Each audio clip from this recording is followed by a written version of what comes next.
Selamat datang di channel Jendela Ilmu. Nah, kali ini kita akan membahas tentang sholat. Nah, kalian pasti sudah tahu kan sahabat muslim, kalau sholat itu adalah kewajiban yang harus kita jalankan setiap harinya. Nah, minimal dalam sholat itu ada 5 kali kita dalam satu hari.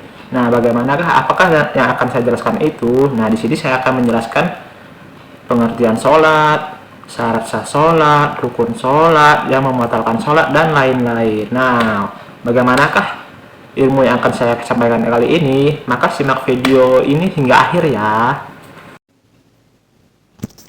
Nah, yang pertama tentunya kita harus beragama Islam. Nah, yang kedua itu berakal. Nah, orang yang tidak berakal itu tidak wajib untuk sholat. Nah, yang ketiga itu suci dari hadas dan najis. Nah, yang keempat itu baligh. Nah, artinya sudah cukup umur, sudah bisa membedakan mana yang baik dan mana yang buruk. Nah, yang selanjutnya adalah sampainya dakwah Islam kepada. Nah, baiklah sahabat muslim, ini mungkin sedikit pengetahuan untuk kita semua. Tadi syarat wajib sholat adalah, salah satunya adalah berakal. Nah, orang yang tidak berakal itu tidak wajib untuk sholat ya, ingat itu. Nah, orang yang tidak berakal itu apa saja sih? Nah, tentunya ada 3 golongan orang yang tidak berakal. Nah, yang pertama itu anak kecil sampai akil balik, sampai dia cukup umur. Nah, yang kedua itu adalah orang gila sampai sembuh. Nah, orang gila itu kan akalnya tidak ada, jadi dia tidak diwajibkan untuk sholat.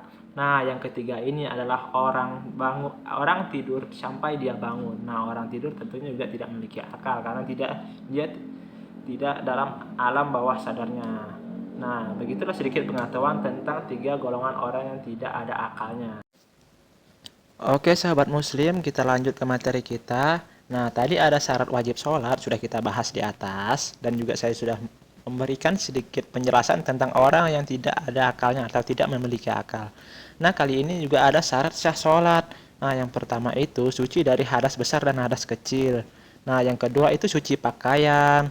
Badan kita juga harus cuci. Dan tempat kita juga harus suci dari yang namanya najis. Nah, yang ketiga itu adalah menutup aurat.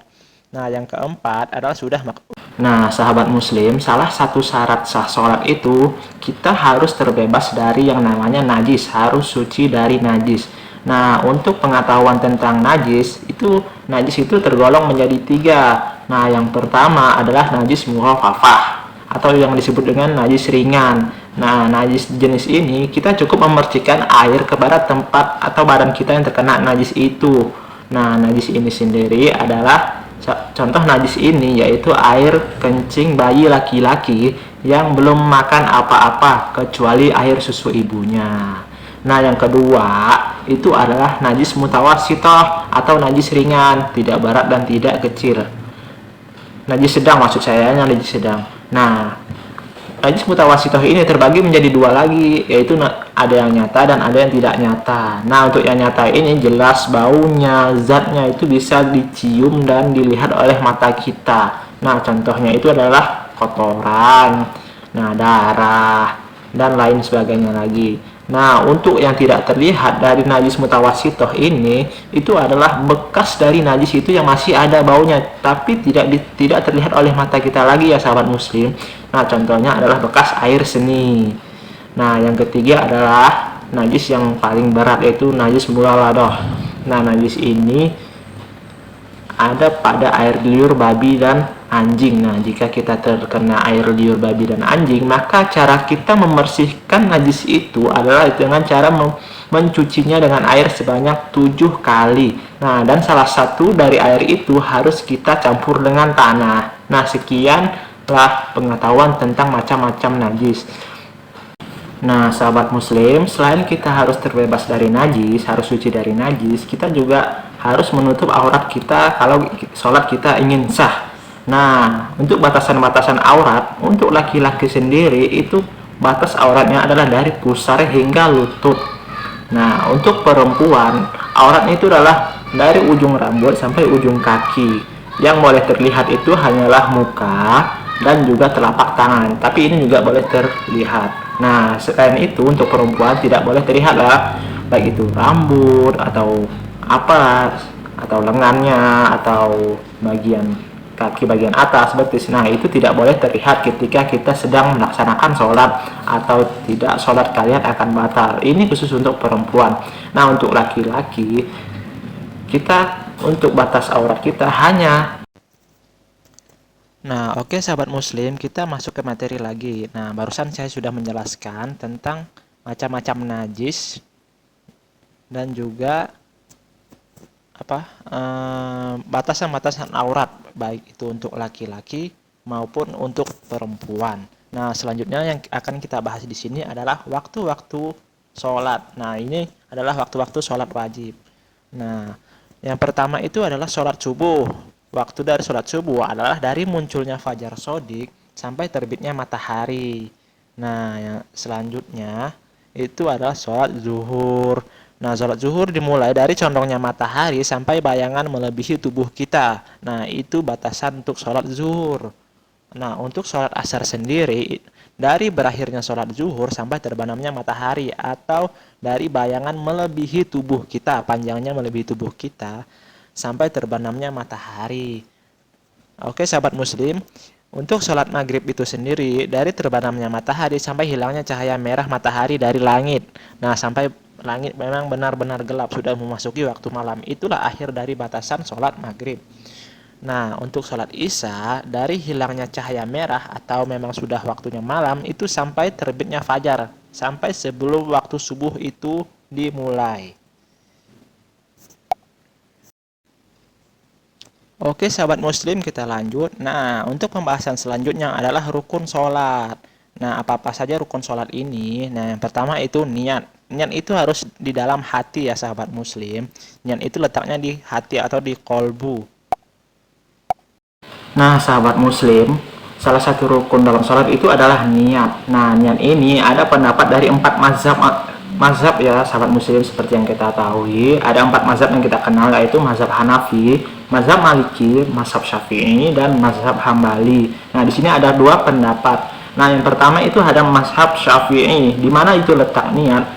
Itu letaknya ada di dalam hati dan diucapkan ketika kita melepaskan takbir. Nah, ketika takbir dari situ sampai A sampai itu bar, dari Allahu Akbar, dari A sampai bar. Nah, disitulah kita melepaskan niat. Nah, ini merupakan mazhab Syafi'i atau pendapat dari Imam Syafi'i. Nah, sedangkan untuk pendapat Imam Hanafi, Maliki, dan Hambali, itu letak niat itu kita membaca niat itu beberapa saat sebelum kita mengucapkan takbir atau Allahu Akbar. Nah, misalnya kita sholat maghrib, nah kita misalnya menjadi makmum usolli fardal maghribi salasa rakaatin mustaqbilal kiblati adaan makmuman lillahi ta'ala. Nah, baru kita takbir Allahu Akbar. Nah, itu adalah pendapat dari 4 mazhab tentang bacaan niat atau tentang letak niat. Nah, sahabat muslim, untuk rukun sholat yang kedua adalah berdiri bagi yang mampu. Ini bagi kita yang sehat, tidak mengalami sakit. Nah, bagaimana dengan orang yang sakit, sahabat muslim? Nah, misalnya dia sakit kaki. Nah, dia tidak bisa berdiri, maka dia sholat dengan cara duduk. Nah, kalau dia tidak bisa duduk, maka dia sholat dengan cara berbaring. Nah, berbaring pun misalnya dia juga tidak bisa, maka dia sholat dengan cara telentang. Nah, telentang pun tidak bisa misalnya, atau dia sakit parah, maka dia sholat hanya dengan mengedipkan mata dengan isyarat. Nah, Allah Subhanahu wa Ta'ala itu tidak mempersulit hambanya untuk mendirikan sholat. Ini sesuai kemampuan kita dan juga sesuai dengan kesehatan yang kita miliki.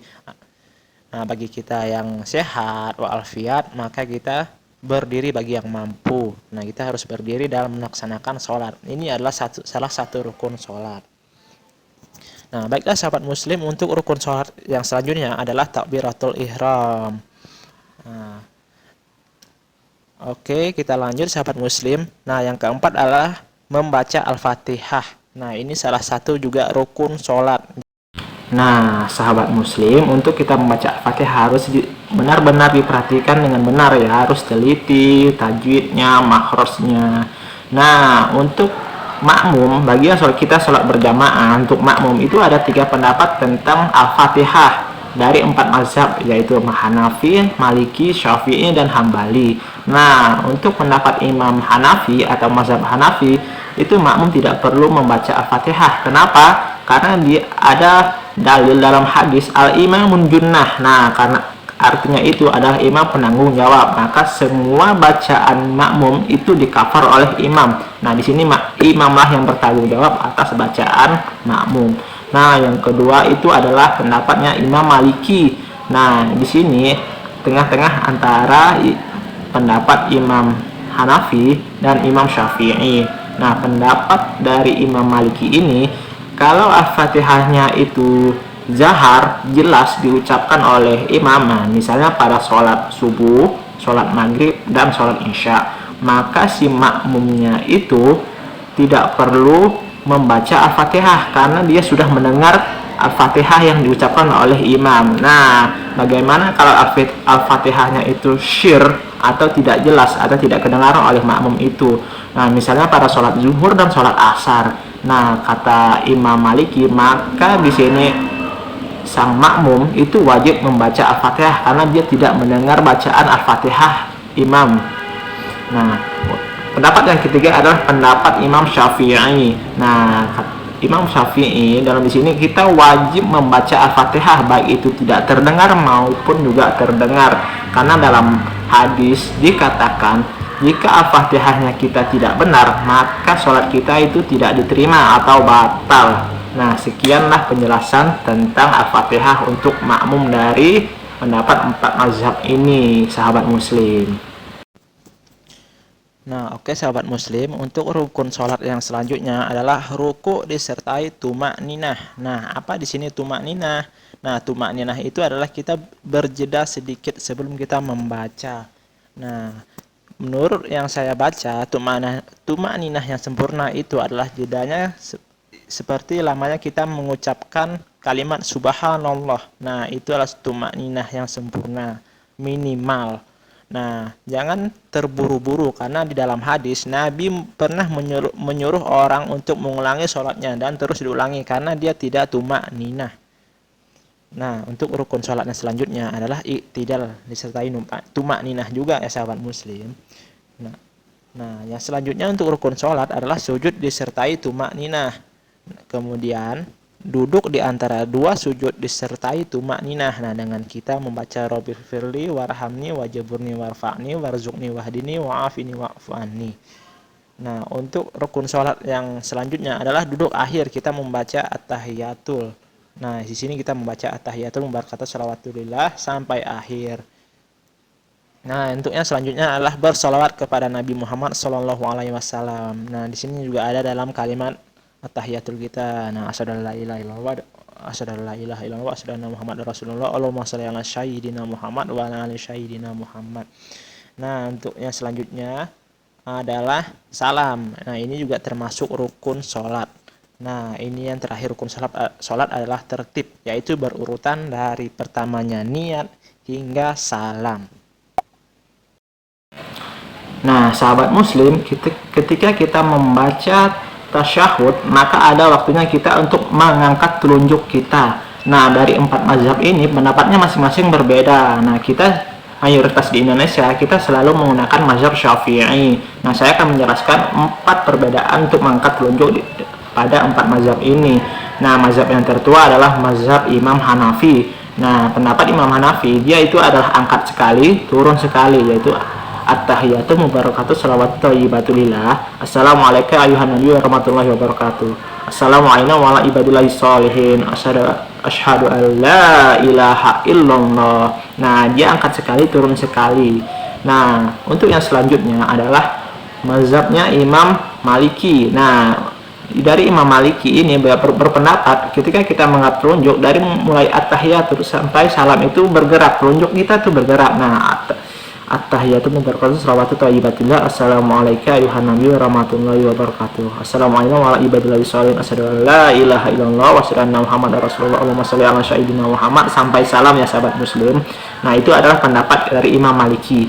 Nah, sedangkan untuk pendapatnya Imam Syafi'i yang mayoritas kita pakai di Indonesia, saya juga memakai sendiri mazhab Imam Syafi'i dalam masalah angkat telunjuk, yaitu dia hanya angkat sekali. Nah, at-tahiyatu mubarakatuh salawatu thayyibatulillah. Assalamualaikum ayuhan nabi warahmatullah. Assalamualaikum wa ala ibadillahi sholihin. Asyhadu an la ilaha asyhadu an la ilaha illallah wa asyhadu anna muhammadar rasulullah. Nah, ini sampai salam baru kita turunkan. Nah, ini merupakan pendapat dari mazhab Imam Syafi'i. Nah, saya juga menggunakan mazhab Imam Syafi'i dalam masalah angkat telunjuk. Nah, yang selanjutnya adalah pendapatnya Imam Hambali. Nah, Imam Hambali lagi berbeda lagi. Nah, Imam Hambali mengangkat telunjuk setiap ketemu lafaz Allah. Nah, at-tahiyatu mubarakatuh salawatu thayyibatu lillah. Assalamualaikum ayuhan nabi wa rahmatullah. Assalamualaikum wa ala ibadillahi sholihin. Asyhadu an la ilaha illallah wa asyhadu anna muhammadar rasulullah. Allahumma sholli ala sayyidina Muhammad. Nah, untuk mazhab Hambali itu mengangkat telunjuk setiap ketemu lafaz Allah. Nah, selanjutnya adalah bacaan Sayyidina pada sholawat Nabi. Apakah kita menggunakan Sayyidina atau tidak? Nah, di sini ada dua pendapat. Ada orang yang menggunakan Allahumma sholli ala Sayyidina, ada orang yang menggunakan Allahumma sholli ala langsung, jadi tidak pakai Sayyidina. Nah, saya sendiri menggunakan Sayyidina karena dalam hadis Nabi itu sahih, ala Sayyidina wal ala sayyidu walid Adam, kata Nabi, aku adalah pemimpin anak cucunya Adam. Nah, jadi saya ketika bersolat pada Nabi dalam solat, saya menggunakan Sayyidina. Tapi untuk yang tidak menggunakan Sayyidina juga tidak masalah, karena kita jangan fanatik terhadap pendapat orang, karena mereka juga memiliki pendapat dan juga ada dalil-dalil tertentunya yang mereka pakai. Nah, baiklah sahabat muslim, kita lanjut ke pembahasan yang selanjutnya. Di sini ada sunnah-sunnah dalam sholat. Nah, sunnah sholat di sini terbagi lagi menjadi dua macam, yaitu sunnah sebagian atau ab'ad dan sunnah haid. Nah, yang pertama adalah sunnah ab'ad, yaitu membaca tasyahud awal sesudah 2 rakaat sebelum berdiri pada rakaat ketiga dan doa kunut sesudah i'tidal yang akhir pada sholat subuh dan witir. Nah, sedangkan untuk sunnah haid meliputi, nah yang pertama itu mengangkat kedua tangan ketika takbiratul ihram, ruku dan bangun dari ruku, dan berdiri pada saat bangun dari tasyahud awal sampai setinggi bahu, keduanya menghadap kiblat. Nah, yang kedua meletakkan telapak tangan kanan di atas tangan kiri. Nah, yang ketiga membaca doa iftitah, yaitu Allahu akbar kabira walhamdulillah katsira sesudah takbiratul ihram. Nah, yang keempat adalah membaca ta'awuz sebelum membaca al-fatihah. Nah, bacaan ta'awuz itu adalah a'udzubillahi minasyaitonirrajim. Nah, yang kelima, melihat tempat sujud. Nah, mata kita harus melihat tempat sujud, ini dianjurkan sekali biar kita khusyuk dalam sholat selain pada saat membaca. Nah, yang keenam, membaca ketika keras ketika subuh pada rakaat pertama dan kedua pada sholat subuh, maghrib dan isya. Begitu pula pada sholat Jumat, sholat hari raya, sholat tarawih, serta witir dalam bulan Ramadan. Nah, sahabat muslim, berkaitan dengan mengangkat tangan ketika takbiratul ihram itu ada dua pendapat dari kalangan ulama. Nah, yang pertama pendapatnya itu mengangkat sejajar dengan bahu kita. Nah, dengan tangan menghadap ke kiblat. Allahu akbar. Nah, ini sejajar bahu. Nah, untuk pendapat yang kedua sendiri itu mengangkat tangan itu sejajar dengan daun telinga. Nah, saya sendiri di sini yang memakai pendapat dengan sejajar daun telinga. Nah, kedua-keduanya ini itu tidak salah karena masing-masing juga ada dalilnya, tapi pilih salah satu. Nah, untuk mazhab Syafi'i sendiri itu mengangkat tangan sampai dengan daun telinga, dan saya juga memakai mazhab Syafi'i ketika takbiratul ihram atau bangkit dari ruku segala macam itu, saya mengangkat tangan sampai sejajar daun telinga saya. Nah, untuk masalah meletakkan tangan kanan di atas tangan kiri itu ada pendapat dari berbagai ulama. Nah, juga terdapat pendapat dari 4 mazhab sendiri. Nah, yang pertama itu mazhab Syafi'i. Nah, letak kita ketika bersimpuh di atas dada, itulah namanya ya. Nah, mazhab Syafi'i ini adalah pertama letaknya itu di atas pusar di bawah dada. Nah, kurang lebih itu di sini. Nah, saya lihatkan contohnya di sini ya. Nah, begitu. Nah, yang selanjutnya adalah mazhabnya tetap yang kedua ada lagi mazhab Syafi'i, itu versi 2, itu di atas jantung sebelah kiri. Nah, kadang mungkin kita juga pernah melihat orang sholat dengan posisinya begini. Nah, itu adalah pendapat mazhab Syafi'i versi kedua. Nah, selanjutnya ada pendapat imamnya Maliki atau mazhab Maliki, itu letaknya di atas pusar.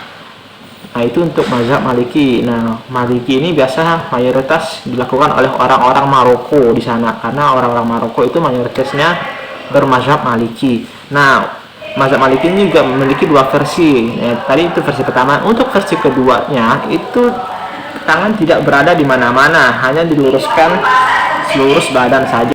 Nah, sahabat muslim, untuk pendapat dari Imam Hanafi dan Hambali ini juga berbeda. Nah, ketika kita meletakkan tangan itu, mereka berpendapat bahwa tangannya diletakkan di bawah pusar. Nah, ini adalah pendapat dari Imam Hanafi dan Hambali. Ini kedua-duanya sepakat bahwa ketika meletakkan tangan itu berada di bawah pusar. Nah, ada satu pendapat lagi keluar dari empat mazhab ini, tapi sering juga dipakai oleh orang-orang ketika melakukan sholat. Nah, ini adalah pendapat Syekh Albani namanya ya, sahabat muslim. Dia berpendapat bahwa ketika kita meletakkan tangan itu berada di atas dada. Nah, itulah pendapat-pendapat para ulama tentang meletakkan tangan ketika kita setelah melakukan takbiratul ihram. Nah, sahabat muslim, ini adalah lanjutan dari sunnah haid. Nah, yang seterusnya atau yang ketujuh itu adalah membaca amin sesudah membaca Al-Fatihah bagi imam ini ketika sholat berjamaah. Nah, kita sebagai makmum membaca amin itu setelah imam mengucapkan amin juga, jangan mendahului imam. Nah, begitulah konsepnya ketika kita membaca amin. Nah, selanjutnya yang kedelapan adalah membaca salah satu surah dalam Al-Quran. Itu bebas surah apa saja yang ada dalam juz 30 atau di luar juz 30 itu sendiri. Nah, yang kesembilan mendengarkan bacaan imam. Ini mendengarkan dengan seksama, biar kita sholat kita itu khusyuk. Nah, yang ke-10 takbir ketika bangkit dan turun selain ketika ruku. Nah, yang ke-11 ketika ruku membaca sami'allahu liman hamidah. Nah, yang ke-12 membaca robbana lakal hamdu. Yang ke-13 membaca tasbih 3 kali ketika sujud. Nah, subhana rabbiyal a'la wa bihamdi. Nah, yang ke-14 membaca doa di antara dua sujud ketika duduk. Nah, seperti Rabbil firli warhamni yang saya sebutkan di atas tadi. Nah, yang ke-15 itulah duduk iftirash di semua duduk sholat kecuali duduk akhir. Nah, yang ke-16 meletakkan tangan di atas lutut ketika ruku. Nah, yang ke-17 membaca tasbih ketika ruku. Ke-18 membaca tawaruk pada duduk akhir. Nah, yang selanjutnya istirahat sebelum atau sebentar sesudah sujud sebelum berdiri. Nah, yang ke-20 itu bertumpu pada tangan ketika hendak berdiri dari tanah atau tempat kita sujud. Nah, yang ke-21 adalah memberi salam. Nah, sahabat muslim, seperti yang kita jelaskan sebelumnya, salah satu sunnah sholat maksud saya, itu adalah bertumpu dengan telapak tangan ketika hendak bangun dari sujud untuk berdiri lagi. Nah, di sini juga ada pendapat yang berbeda dari para ulama. Nah, yang pendapat pertama itu adalah menggunakan telapak tangan. Nah, seperti ini. Bertumpunya seperti ini ketika kita bangun dari sujud. Nah, tapi ada juga ulama mengatakan hadis yang tentang seperti menggenggam telapak tangan ini katanya itu dhaif, tidak bisa digunakan. Tapi juga ada yang bilang ini hadisnya sahih. Nah, yang selanjutnya adalah dengan telapak tangan itu sendiri. Nah, ini namanya ala hati. Nah, ini yang digunakan dalam mazhab Syafi'i. Nah, saya sendiri juga menggunakan mazhab Syafi'i dengan bertumpu kepada kedua telapak tangan. Nah, yang selanjutnya untuk pendapat ketiga itu tidak bertumpu kepada telapak tangan karena menurut mereka ada sebuah dalil ketika Nabi Muhammad masih muda, maka dia tidak menggunakan telapak tangan, tidak bertumpu dengan tangannya kita akan berdiri karena tenaganya itu masih kuat. Nah, inilah sekilas tentang pendapat-pendapat ulama tentang bertumpu dengan. Nah, sahabat muslim, saya ingin menambahkan sedikit tentang doa kunut. Nah, doa kunut ini juga berbeda-beda pendapat dari berbagai kalangan mazhab dari 4 mazhab ini. Nah, yang pertama itu mazhab Syafi'i. Nah, mazhab Syafi'i kita itu dianjurkan membaca doa kunut itu setelah ruku.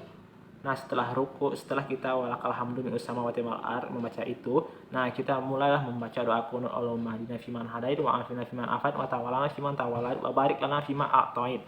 Nah, yang selanjutnya adalah pendapat mazhabnya Imam Maliki. Nah, Imam Maliki juga dianjurkan membaca kunut atau diwajibkan membaca kunut ketika sholat subuh ya. Karena kunut ini juga ada hanya berada pada sholat subuh dalam sholat wajib. Nah, untuk mazhab Maliki ini membaca doa kunut itu sebelum ruku. Nah, berbeda dengan mazhab Syafi'i. Mazhab Syafi'i itu setelah ruku baru membaca doa kunut. Nah, sedangkan mazhab Maliki itu sebelum rukuk membaca doa kunut. Nah, membaca doa kunut Allahumma hdina fiman hadait wa afina fiman afait dan seterusnya, baru dia rukuk. Nah, itu adalah mazhab Imam Syafi'i. Nah, ini yang pendapat ketiga, pendapat Imam Hanafi dan Imam Hambali. Nah, di sini dia tidak menggunakan kunut, tidak melakukan kunut dalam sholat subuh, tidak sama sekali, baik itu setelah rukuk maupun sebelum rukuk. Nah, mazhab Hambali ini digunakan mayoritas pada orang Arab Saudi. Misalnya kita umroh atau naik haji nanti, kalian melihat orang-orang tanpa membaca doa kunut, maka kalian jangan heran, itu mereka menggunakan mazhab Hambali. Mazhab Hambali itu tidak menggunakan doa kunut. Nah, misalnya timbul pertanyaan di sini, bagaimana ketika kita menganut mazhab Hanafi dan Hambali, kita tidak menggunakan kunut. Nah, kita ini sholat di tempat orang yang menggunakan kunut. Apakah yang harus kita lakukan? Nah, di sini kata Imam Hambali, kalau orang membaca kunut, sedangkan engkau mazhabmu tidak membaca kunut, maka angkatlah tanganmu dan ucapkan amin. Allahumma hdina fiman hadait, amin. Wa afina fiman afait, amin. Wa tawalan fiman tawalait, amin. Wa barik lana fima atoid, amin. Lakina birahmatika syarama qoroid, amin. Fa innaka taqdi wa alaik. Itu tidak diaminkan, sampai akhir tidak diaminkan. Kenapa? Karena itu adalah kalimat-kalimat puji-pujian, bukan doa, makanya tidak diaminkan. Nah, sekilas tentang kunut. Nah, sahabat muslim, sekian penjelasan dari saya tentang sholat. Bagaimana tadi kita sudah menjelaskan apa itu sholat, apa itu syarat wajib sholat, apa pada saya syarat sah sholat, rukun sholat, sunnah sholat, sujud sahwi, macam-macam pendapat dari para ulama. Nah, mungkin sekian dari saya mohon pamit. Jangan lupa selalu dukung channel ini ya, subscribe selalu channel ini, nyalakan lonceng notifikasinya, like dan share kepada teman-teman kalian, biar menjadi amal jariah kita di akhirat nanti. Nah, saya mohon pamit. Assalamualaikum warahmatullahi wabarakatuh. Selamat bertemu lagi di video selanjutnya. Dadah.